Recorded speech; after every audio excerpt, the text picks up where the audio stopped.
And I'm here with Candy Babcock. You've met Candy in the past. She's with First American Natural Hazard Disclosures, and she is our expert on many things pursuant to an escrow and the close of the escrow, and there are a lot of things that you do to help us. In fact, you help me all the time prior to even getting into escrow, because I know I'm always texting you or emailing you, Candy, what's the Mello-Roos on this property, or is this in a fire zone, or is this in an earthquake zone, or whatever. I'm always asking all those questions of you. Exactly. And talking about earthquakes, so today we're going to discuss that new rule on the earthquake brace and bolt. Brace and bolt, that's it. So it's B&B. EBB is what they call it. Yeah, Okay. this is actually, most California homeowners really need to understand this, especially if you're an older property, typically pre-1980 built. So what it is, it's a grant program from the state of California for homeowners, and you need to qualify where you can get up to $3,000 to brace and bolt your property to prevent it from getting more damage. It actually is trying to decrease the damage you would get in the case of an earthquake. Aha. Okay, and what this program does, it's actually started back in 2015. Okay. And these grants are given, and there's an application process that you have to go through this, and you have to qualify. That is so funny. 2015? Yes. And we're just starting to talk about it now. It hasn't been a hot topic, has it? It hasn't been, but it should be. And I think it's because it started out on a small scale.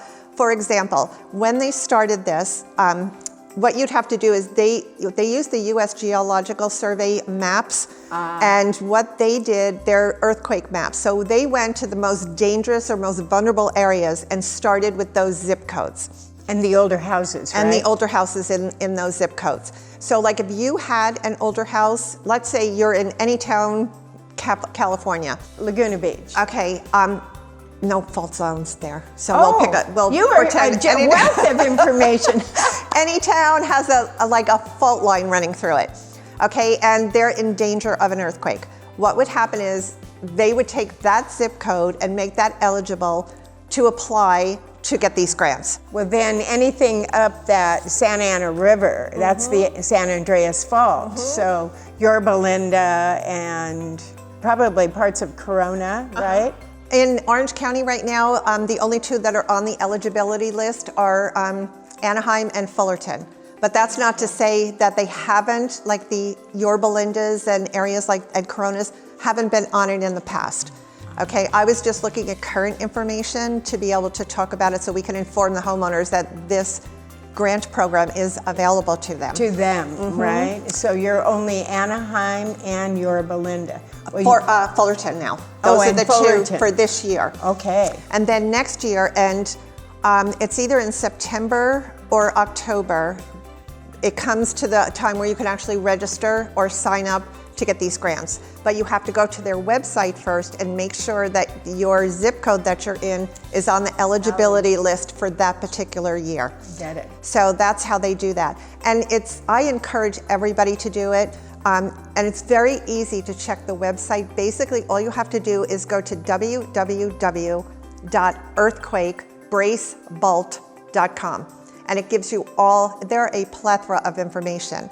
So I'm sure Steve will show this. So it's www.earthquake, and all one word, right? Earthquake Brace Bolt. There's no end in there. So it's earthquakebracebolt.com, correct. Perfect. And it gives you all the eligibility requirements.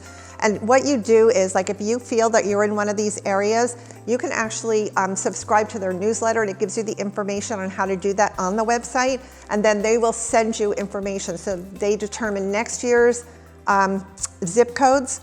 Okay, then you'll get the information and know that you're able to apply. Well, if any of our listeners want to email me, I can get a hold of Candy and see if you're in an earthquake near a fault zone. And once you're near a fault zone, there's a good opportunity or chance that you will at some point be on that zip code list, correct? Right, but that's also depending on the age of the house. Right. And the construction of the house. Right. And it's, the newer houses, because our building codes are so strict right now, which is incredible. Yeah. Like even when it comes to the fire zones.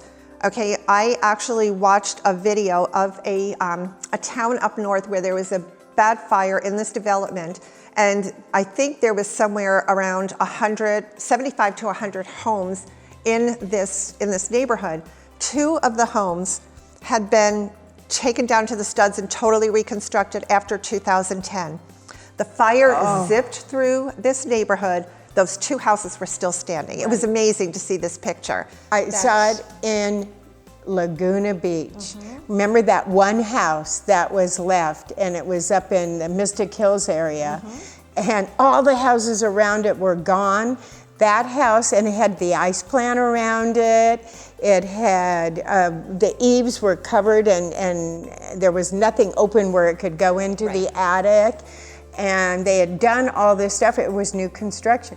Only thing left standing. Yeah. It was amazing. It is amazing, Right. just those building codes and the materials that they're using now. So, yeah, that was great. But it's the same thing with earthquake brace and bolt, that if you are in these areas or you think you're in the area and you need to, and your house is pre-1985 built, or there's crawl spaces under your house, that's another one. That's you big. want to make sure that you have this information and apply for the grant. It can't hurt you to apply for it. Right, absolutely. Might get it. Yeah, exactly. And if enough people from a specific zip code start questioning it, exactly. yes, I think it might get on the list. And it is always determined by the U.S. Geological Survey maps. Right. And it actually is, the task force that's kind of spearheading this whole thing is the California Earthquake Authority and the Governor's Office of Emergency Services. So, but all of this information is on that website. It's so much information. I encourage anybody who is even thinking about this to just read through it. And they're frequently asked questions, their Q&As on there, very informative. Well, thank you. You My were pleasure. a wealth of knowledge. I love it. Love having you on the show. Thank you for joining us. Thank you so much, and thank you for all your support. You're the best. Thank you. Bye.